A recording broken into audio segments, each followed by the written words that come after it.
சரி, நான் மூன்றாவது கேள்வி பார்க்கணும்.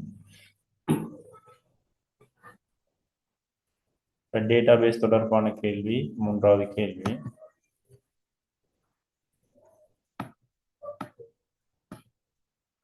டேட்டாபேஸ் தொடர்பாக வரப்பட்டதுல மூன்று அட்டவணைகள் தரப்பட்டிருக்கின்றன. வெஹிக்கிள் அப்படின்ற ஒரு அட்டவணை, கஸ்டமர், ரெண்டல் அப்படின்ற ஒரு அட்டவணை. வெஹிக்கிள் அட்டவணையில் எத்தனை புலங்கள் காணப்படுது?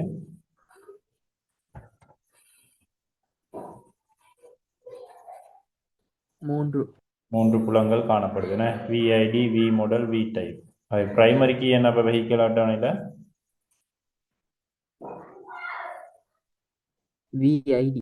விஐடி தான் பிரைமரி கீ, என தனித்துவமான புலமாக காணப்படுது.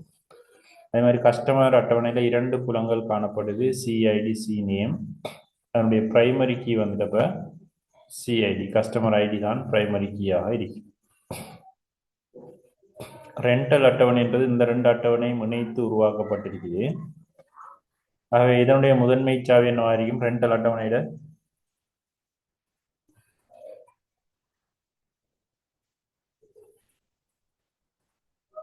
ரெண்டல் அட்டவணையின் முதன்மை சாவி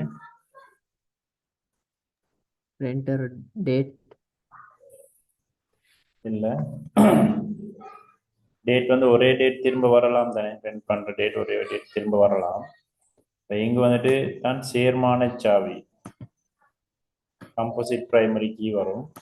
சேர்மான சாவிக்குள்ள இந்த 2 புலங்களும் இணைந்து தான் இங்க முதன்மை சாவியை உருவாக்கும்.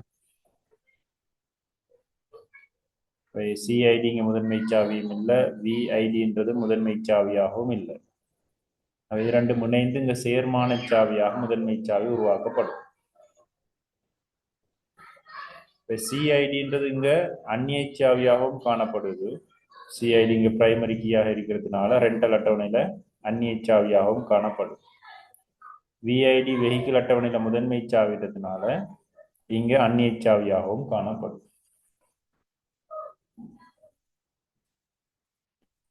கிளியரா?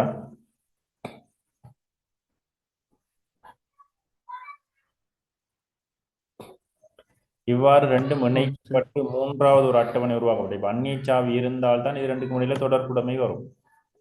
தொடர்பு வரணுமாக இருந்தால் அந்நிய சாவி உருவாக்கப்படும். இந்த அந்நிய சாவி மூலமாக தான் இந்த அட்டவணைகள் தொடர்பு படுத்தப்படுவது. இங்க உள்ள சிஐடியும் இங்க உள்ள சிஐடியும் தொடர்பு, இந்த விஐடி இங்க உள்ள விஐடியோட தொடர்பாக இருக்கிறது. ஆகவே இது 2ம் இணைக்கப்படுவது. இவ்வாறு இணைக்கப்பட்டு மூன்றாவது ஒரு அட்டவணை உருவாக்கப்பட்டால் கஸ்டமருக்கும் வெஹிக்கிளுக்கும் இடையிலான தொடர்புடைமையின் வகை என்னவாக இருக்கின்றால் கட்டாயம் மெனி டு மெனியாக இருக்கும். என்னவாக இருக்கும்? Many to many. 3 வகை இருக்குது எங்களுக்கு. 1 to 1, 1 to many, many to many. Many to many என்றால் பலவுக்கு பலன்னு சொல்லுவோம். ஒரு வெஹிக்கிளை வந்துட்டு குறித்தொரு வெஹிக்கிளை பல கஸ்டமர் ரெண்ட்டுக்கு எடுக்கலும். V2ன்ற வெஹிக்கிளை வந்துட்டு 4001 எடுத்துக்கிறார், 4003 எடுத்துக்கிறார். அதே நேரம் ஒரே கஸ்டமர் பல வெஹிக்கிளை வாடகை எடுக்கவும் இல்லை. 4001 என்றால் வெஹிக்கிள் 2ஐயும் எடுத்துக்கிறார், வெஹிக்கிள் 3ஐயும் எடுத்துக்கிறார். இவ்வாறு சேர்மான சாவியின் மூலம் 2 அட்டவணைகளும் இணைக்கப்பட்டு புதியதொரு அட்டவணை உருவாக்கப்பட்டு இருந்தால் கட்டாயம் மெனி டு மெனி தொடர்புடைமையாக இருக்கும். இது 2க்கும் இடையிலான தொடர்புடைமை கஸ்டமருக்கும் வெஹிக்கிளுக்கும் இடையில 1 to 1 அல்லது 1 to manyயாக இருந்தால் இவ்வாறு மூன்றாவது அட்டவணை உருவாக்கப்படாது. இதுல இந்த உதாரணமாக இது 1, இது மெனியாக இருந்தால் மெனி பக்கம், அந்த மெனி இருக்கிற பக்கம் ஒரு அந்நிய சாவி சேர்க்கப்படும். அந்நிய சாவியாக இப்ப வெஹிக்கிள் ஐடினா இங்க வெஹிக்கிள் ஐடி இந்த அட்டவணையிலே அந்நிய சாவியாக வந்து 1 to manyயாக இருந்தால், மெனி டு மெனியாக இருந்தால் தான் புதியதொரு அட்டவணை உருவாக்கப்படும். கிளியர்? அது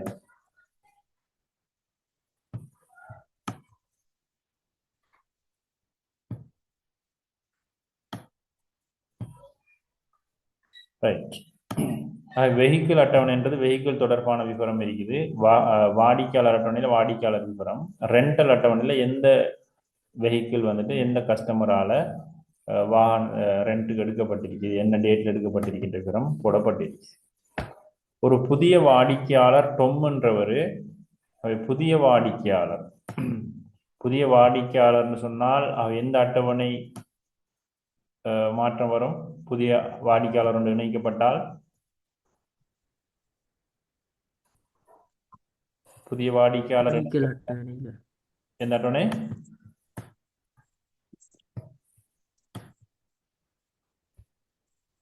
புதிய வாடிக்கையாளர்ன்றது வாடிக்கையாளர் அட்டவணையில் தானே மாற்றம் வரும். வாடிக்கையாளர் அட்டவணையில் 4004 வரைக்கும் தான் இருக்கு. புதிய வாடிக்கையாளர் வாராதான் 4005ன்னு சொல்லி. ஆகவே வாடிக்கையாளர் அட்டவணையில் மாற்றம் வரும், அப்டேட் ஆகும். சரி, இந்த 4005 என்றவர்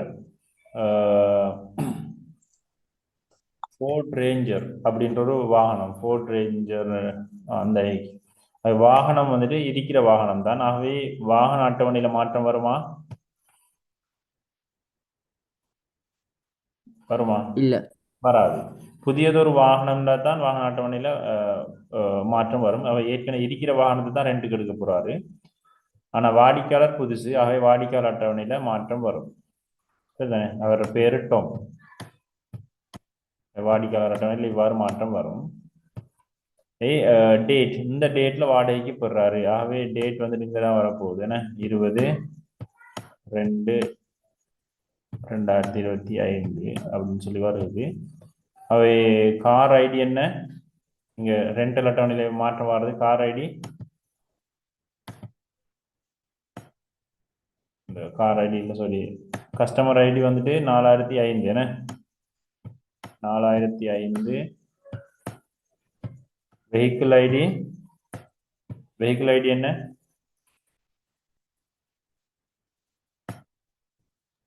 எந்த வெஹிக்கிள்?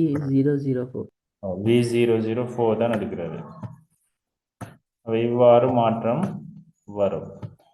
சம்பந்தப்பட்ட அட்டவணையில் சேர்க்கப்பட வேண்டிய பதிவுகளை எழுதுக. ஆகவே இந்த ஃபார்மேட்ல எழுதட்டாம். அந்த ஃபார்மேட்ல நான் கஸ்டமர் எழுதணும். கஸ்டமர் அட்டவணையில் மாற்றம் வருது. கஸ்டமர் அட்டவணையில் நாங்கள் இந்த 4001க்கு பதிலாக எழுதுவோம் 4005. அதே நேரம் இந்த சமனுக்கு பதிலாக நாங்கள் வரும் டொம்முன்னு சொல்லி வரும். அதே நேரம் ரெண்டல் அட்டவணையும் அதே ஃபார்மேட்டில் எழுதணும். ஆகவே ரெண்டல் எழுதியாச்சு. அம்புக்குறி பிரக்கெட்டுக்குள்ள புலங்களின் பேர் எழுதட்டான். ரெண்டலுக்குள்ளாகவே 4005, V004, அப்புறம் அந்த டேட் வரும். அப்படி எழுதினாலும் சரி. கிளியர்? அது முதலாக கேள்வி.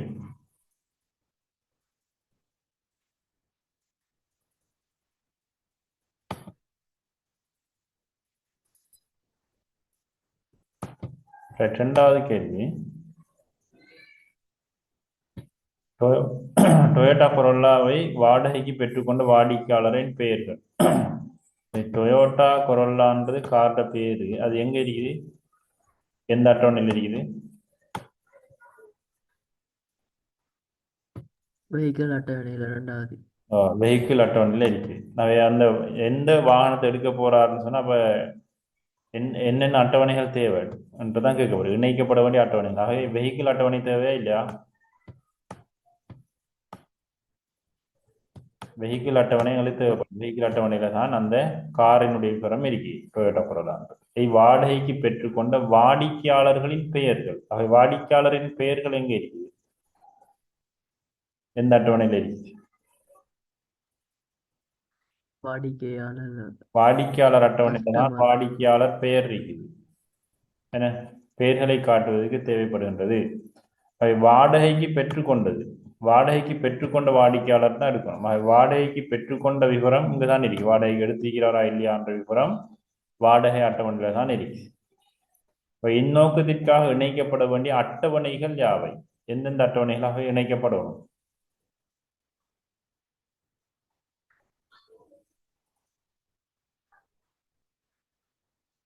எந்தெந்த அட்டவணைகள் வரும்? வெஹிக்கிள் அட்டவணை, 3 அட்டவணையுமே வரும். டொயோட்டா கொரோல்லான்ற விவரம் இங்க இருக்கு. எந்த கார் எடுக்கிறார்ன்ற விவரத்தை இங்க தான் பார்க்கணும். வாடிக்கையாளர் பெயர்களை நாங்க வெளியீடாக கொடுக்கணுமா? அப்ப வாடிக்கையாளர் பெயர்கள் வெளியீடாக கொடுக்கணுமா இருந்தால் வாடிக்கையாளர் அட்டவணை என்று சம்பந்தப்படும். அதே நேரம் டொயோட்டோ கொரோலாவை யார் வாடகைக்கு எடுத்திருக்கிறாங்கன்ற விவரம் இங்கே தான் இருக்கு. ஏன்னா வாடகைக்கு எடுக்கப்பட்ட விவரம் வாடகை அட்டவணையில் தான் இருக்கும். ஆகவே நோக்கத்திற்காக இணைக்கப்பட வேண்டிய அட்டவணைகள் யாவை என்றால் வெஹிக்கிள், கஸ்டமர், ரெண்டல் 3 அட்டவணைகளுமே இணைக்கப்படும்.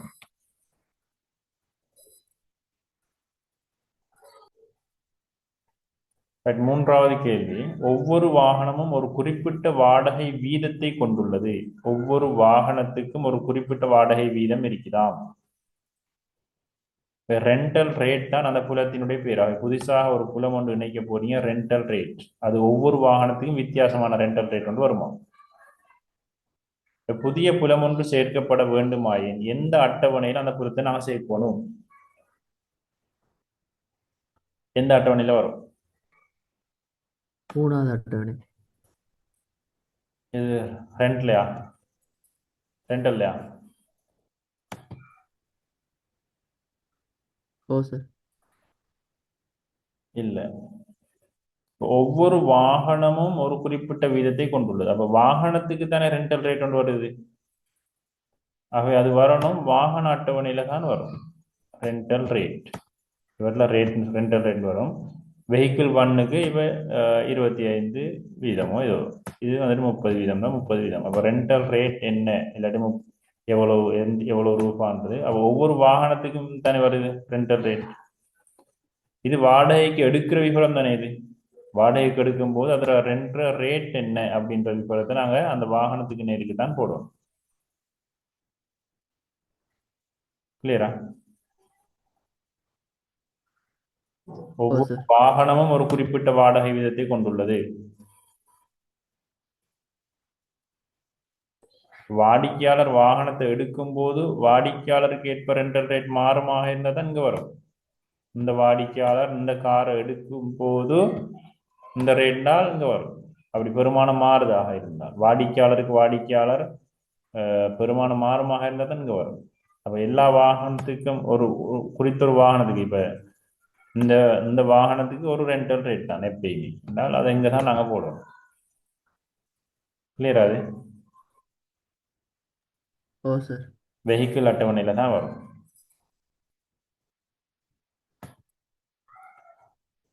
நான்காவது, வாடகைக்கு விடப்பட்ட வாகனம் ஒன்று மீளவும் ஒப்படைக்கப்பட்ட திகதி. அப்ப ரிட்டர்ன் பண்ணின டேட் சேர்த்து கொள்ளப்படணுமா?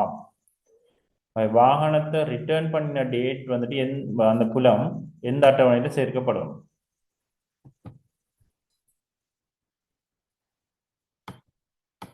மூணாவது அட்டவணை. மூன்றாவது அட்டவணை, ஏன்னா ரெண்டல் அட்டவணை. ஆகவே அது வந்து வாகனத்துல விவரமும் இல்லை, கஸ்டமர் விவரமும் இல்லை. வாடகைக்கு எடுத்ததை ரிட்டர்ன் பண்ணின டேட். ஆகவே வாடகைக்கு ரெண்டல் டேட் இங்க வருது. இந்த வாகனத்தை இந்த கஸ்டமர் எடுத்துக்கிறாரு, எப்போ ரிட்டர்ன் பண்ணினார்ன்ற டேட் இங்க வரும். அவை ரெண்டல் அட்டவணை. ஐந்தாவது, ஒவ்வொரு வாகனத்தையும் பராமரிப்பதற்கு ஒரு தொழில்நுட்பவியலாளரை குறித்தொதுக்குவதற்கு எனவும் தரவு இரட்டிப்பாதலை நீக்கி கொண்டு ஒவ்வொரு தொழில்நுட்பவியலாளரின் பெயரும் தொலைபேசி இலக்கமும் சேர்க்கப்பட வேண்டும் எனவும் தீர்மானிக்கப்பட்டுள்ளது. ஒரு தொழில்நுட்பவியலாளர் பல வாகனங்களை பராமரிக்க முடியும் என்பதை நீ கவனத்தில் கொள்கிறோம். அவை நாங்கள் புதியதொரு அட்டவணை ஒன்றாக உருவாக்கப்பட போகுது. ஒவ்வொரு வாகனத்தையும் பராமரிப்பதற்கு தொழில்நுட்பவியலாளர், அவை அட்டவணையின் பெயர் வரப்போது தொழில்நுட்பவியலாளர். அவை தொழில்நுட்பவியலாளரின் விவரங்கள் அந்த அட்டவணையில சேமிக்கப்படக்கூடியதாக இருக்கு. அவை என்னென்ன புலம் வரப்போகுதுன்னு சொன்னால், தொழில்நுட்பவியலாளரின் பெயர் இருக்குதாம் அந்த அட்டவணையில, தொலைபேசி இலக்கம் சேமிக்கப்படணுமாம், தீர்மானிக்கப்பட்டிருக்குதாம். சேர்க்கப்பட வேண்டிய புதிய அட்டவணையின் புலப்பெயர்களை எழுதுக. சேர்க்கப்பட வேண்டிய புதிய அட்டவணையின் புலப்பெயர்கள், அவை என்னென்ன பெயர்கள் வரும்?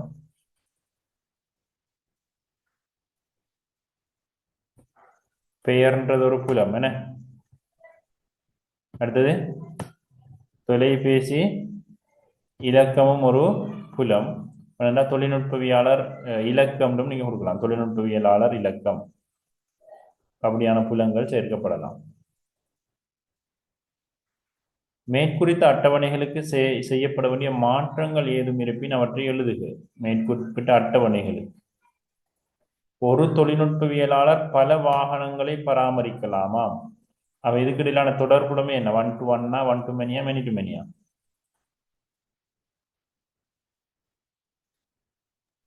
Many to many. many to many.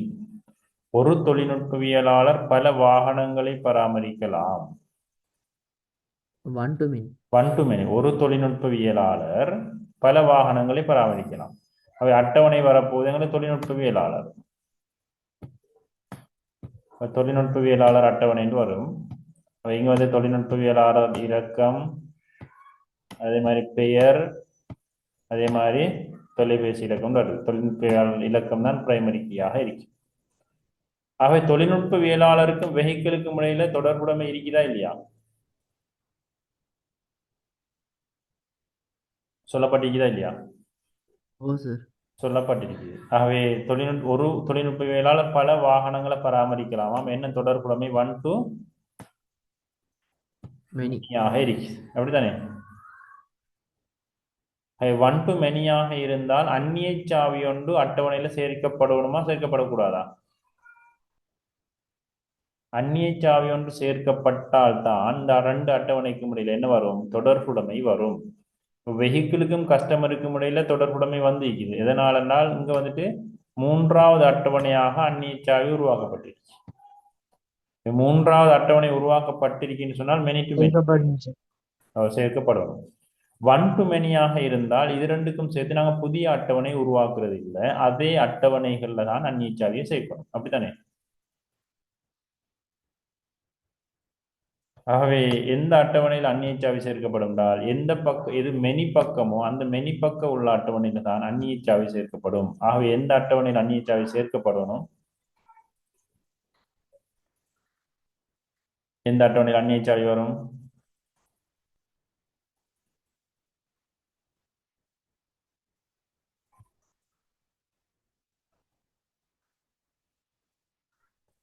விளங்குதா நான் சொல்றது? தொழில்நுட்பவியலாளருக்கும் வெஹிக்கிளுக்கும் இடையில தொடர்புடைமை உருவாக்கப்படுவது 1 to many. ஒரு தொழில்நுட்பவியலாளர் பல வாகனங்களை வாடகைக்கு பெறலாமாம். அவை 1 to many ஆக இருந்தால் வெஹிக்கிள் தான் மெனி, தொழில்நுட்பவியலாளர் 1. ஒரு தொழில்நுட்பவியலாளர் பல வாகனங்களை வாடகைக்கு பெறலாம். அவை மெனி பக்கத்துல நீங்க என்ன செய்யணும் என்றால் மெனி பக்க அட்டவணையில ஒரு அந்நிய சாவி சேர்க்கப்படணும். ஆக இங்க தொழில்நுட்பவியலாளர் இலக்கம் முதன்மை சாவியாக இருக்குது. ஆக தொழில்நுட்பவியலாளர் இலக்கம் இங்க சேர்க்கப்படணும். மேலதிகமான ஒரு புலமாக சேர்க்கப்படும். பட் இங்க அந்நிய சாவி வரும். அப்பதான் இது ரெண்டுக்கும் இடையில இந்த தொடர்புடைமை உருவாக்கப்படும். கிளியர் அது? ஓ சார். ஓகே. மேற்குறித்த அட்டவணைகளுக்கு செய்யப்பட வேண்டிய மாற்றங்கள் ஏதும் இருப்பின் அவற்றை எழுதட்டாம். மாற்றம் வந்துட்டு வெஹிக்கிள் அட்டவணையில தொழில்நுட்பவியலாளர் இலக்கம் அந்நிய சாவி புலமாக சேர்க்கப்படும். சரிதானே?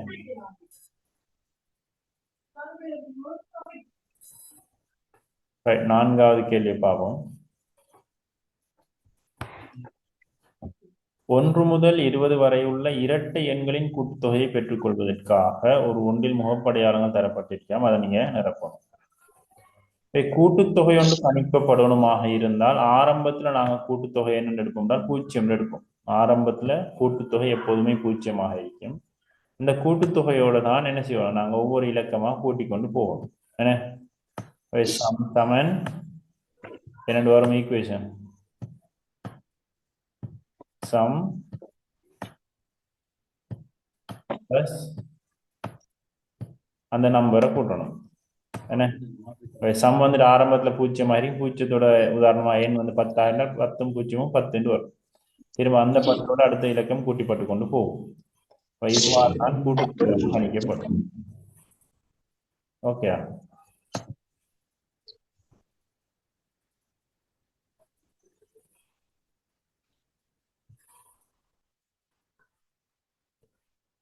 ரைட். அப்போ ஆரம்பத்துல வந்துட்டு சம் வந்துட்டு 0 தான் எடுக்கும். எந்த ஒரு இடத்துலயும் நாங்கள் கூட்டுத்தொகை கணிக்கணுமா இருந்தால் ஆரம்பத்துல கூட்டுத்தொகை 0 சொல்லி எடுப்போம். நம்பர் வந்துட்டு ஆரம்பத்துல 1. இப்போ 1 தொடக்கம் 20 வரையான இரட்டை எண்களின் கூட்டுத்தொகை. 1 தொடக்கம் 20 வரையான எண்கள்ல உள்ள இரட்டை எண்களின் கூட்டுத்தொகை மட்டும்தான் கணிக்கப்பட போகுது. அவை நம்பர் இரட்டை எண் ஆகுமா? அவை முதலாவது நம்பர் வந்துட்டு ஒன்று வருது, ஒன்று இரட்டை எண் ஆகுமான்னு கணிக்கப்படுது. அப்ப இரட்டை எண் ஆகினால்தான் எங்களுக்கு சமன்பாடு கூட்டிப்பாடு வரும் என்ன. ஆகவே எது ஆம் எது இல்லை?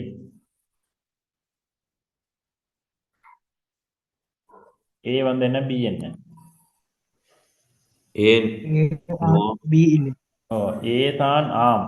ஆமாக இருந்தால் தான் எங்களுக்கு sum equal to sum plus நம்பர்னு சொல்லி எங்களுக்கு கூட்டுத்தொகைக்கான சமன்பாடு எழுதலாம். ஆமாக இருந்த இரட்டை எண்ணை மட்டும்தான் நான் கூட்டணும். பி வந்துட்டு இல்லை. ஆமாக இருந்தால் ஆகவே கூட்டுத்தொகை காண்றதுக்கான ஈக்குவேஷன் என்ன எங்களுக்கு? Sum Sum summon sum plus sum சமன் சம் சக sum plus and sum n. Plus number. என்ன நம்பர் தானே கூட்ட போறோம்? நம்பர் தான் ஒன்று தொடக்கம் 20 Number. நம்பர் தான் தரப்பட்டிருக்கு. நம்பர் ஒன்று வருது, ஒன்று இரட்டை எண் ஆகுமான்னு பார்க்குறோம். ஆமாக இருந்தால் கூட்டிப்படும், இல்லை தானே, ஒன்றுக்கு இல்லை, ஆகவே இல்லையாக இருந்தால் இப்படி வரும். நம்பர் சமன் நம்பர் சக ஒன்று, ஆகவே இரண்டாக மாறுது. என்ன இரண்டாக மாறும்போது இங்கே தான் நாங்கள் நிபந்தனையை செக் பண்ணோம். 20 வரைக்கும் தான் எண்கள் எடுக்கப்படணும். என்ன 20 வரைக்கும் தான் எண்கள் எடுக்கப்படணுமாக இருந்தால் இங்கே நம்ம என்ன நிபந்தனை கொடுக்கணும்? நம்பர் எதை விட குறைவாக இருக்கணும்?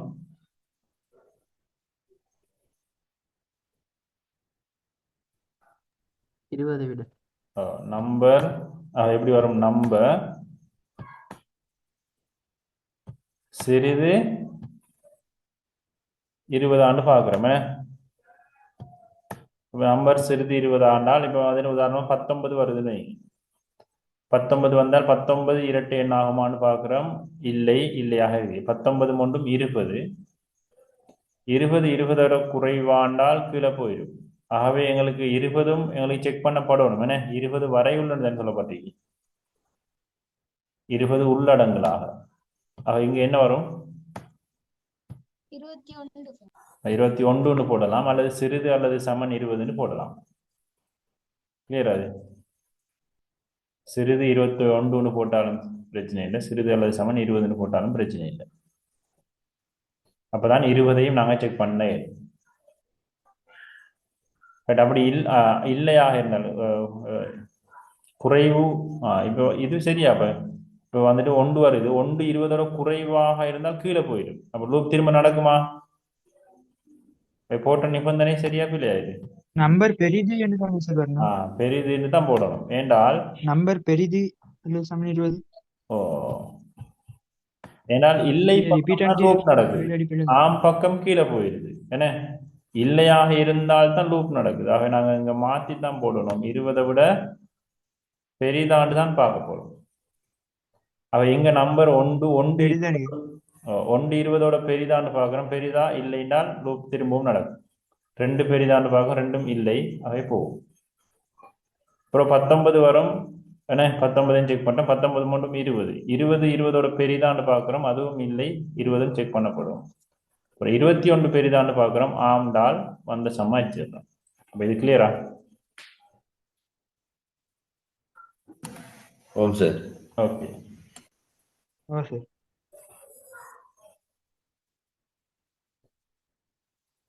ரைட், அது சரி. இப்போ வந்துட்டு ஏபிக்கு விடை எழுதுவதற்கு ஒரு ஒன்றில் உள்ள போலிக்குரிமையை கவனிக்கட்டாம். இப்போ பிகின் எண் தரப்பட்டிருக்கு, கவுண்டர்ட பெருமானம் ஆரம்பத்தில் 1ன்னு சொல்லப்பட்டிருக்கு. இப்போ வைல் நாங்கள் எதுக்கு பயன்படுத்துவோம்? 3 வகையான கட்டுப்பாட்டு கட்டமைப்புகளுக்கு பார்த்தோம். என்ன தொடரி, தெரிவு, மீள் செயல். வைல் நாங்கள் பயன்படுத்துறது மீள் செயல். நாங்கள் வந்துட்டு லூப் தான், திரும்ப திரும்ப நடக்க போகுது. அவ இந்த நிபந்தனை உண்மையாகும் பொய்யாகும் வரைக்கும் திரும்ப திரும்ப நடக்கும்.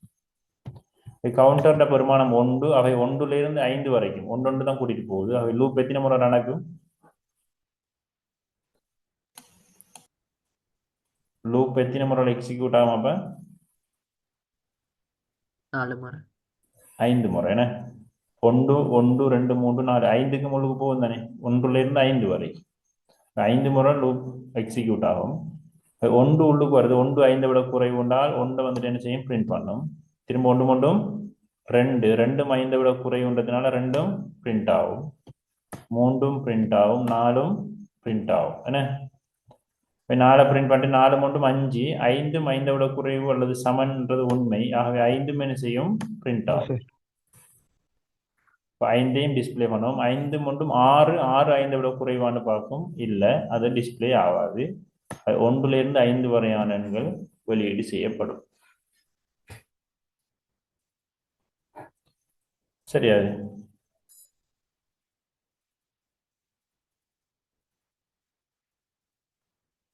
கிளியரா? ஓ சார். ஓகே. ஓ சார். சரி, நாங்கள் இதுக்கு ஃப்ளோ சார்ட்க்கு ரெண்டா எப்படி வரும்? போலி குறிமை நாங்கள் ஃப்ளோ சார்ட்டுக்கு மாத்திரம்டா பிகினிங் பதிலாக நாங்கள் என்ன கேடுவோம்? பிகினுக்கு பதிலாக ஸ்டார்ட் வரும். இது என்ன? இது என்ன பற்றி கொடுக்குறோம்? கவுண்டர் ஈக்குவல் டு 1ன்றது உள்ளீடு, உள்ளீடு இல்லை, இன்புட். அது செவ்வகத்துக்குலாம் வரும். அது ஒரு ப்ரோசஸ் தான். நாங்கள் சமன்பாடு வந்தால் அதை நாங்கள் ஒரு முறை வழியாக்கமாக தான் கருதணும். சரிதானே? அவை செவ்வகத்துக்குள்ள தான் வரும். இப்போ இதில் சொல்லப்பட்டிருக்க நம்பர் இஸ் ஈக்குவல் டு 1, அது செவ்வகத்துக்குள்ள தான் வரும். அவை சமன்பாடுகள் வரும்போது number equal to number plus 1, இதுவும் செவ்வகம் தான். Sum equal to sum plus num, இதெல்லாமே ப்ரொசஸாக தான் நாங்கள் எடுப்போம். கவுண்டர் ஈக்குவல் டு 1ன்றது இப்படி வரும். லூப்புக்கு நாங்கள் என்ன பாவிக்கணும்?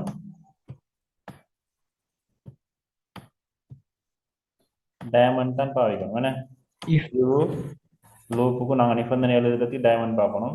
இப்போ டயமண்டுக்குள்ள இந்த நிபந்தனை அப்படியே நாங்கள் என்ன செய்யணும், எழுதணும். அது counter less than equal to 5 சொல்லி வரும். அது ஒரு பக்கம் என்ன போகும், எஸ் போகும்,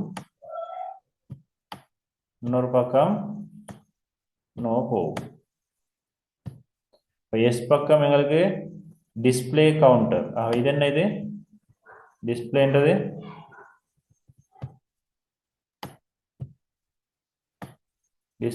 வெளியீடு, என்ன அவுட்புட். உள்ளீடு வெளியீடு ரெண்டுக்குமே இணைகரம் தான் வரும். டிஸ்பிளே கவுண்டர், கவுண்டர் வந்துட்டு டிஸ்பிளே ஆகும், டிஸ்பிளே கவுண்டர். அப்புறம் counter equal to counter plus 1. அப்போ இது எதுக்குள்ள இருக்கிறோம்?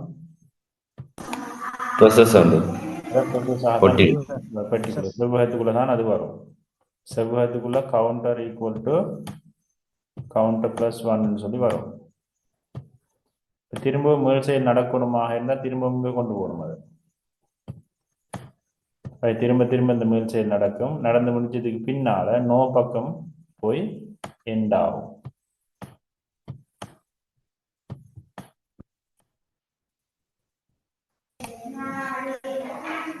இவ்வாறு தான் நாங்கள் ஒரு போலி குறிமுறையும் ஃப்ளோ சார்ட்டுக்கோ அல்லது ஃப்ளோ சார்ட்டை போலி குறிமுறைக்குமே மாற்றிக்கொண்டே இல்லை.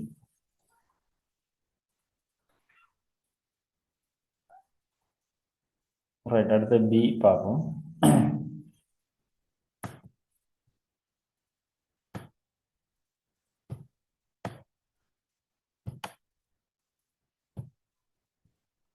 அடுத்த சொல்லப்பட்டீங்க while counter less than or equal to 5 do ஆனது less than or equal to 20 doவினாலும், அப்போ 5ன்றதுக்கு பதிலாக இங்கே போட போகிறாங்க 20.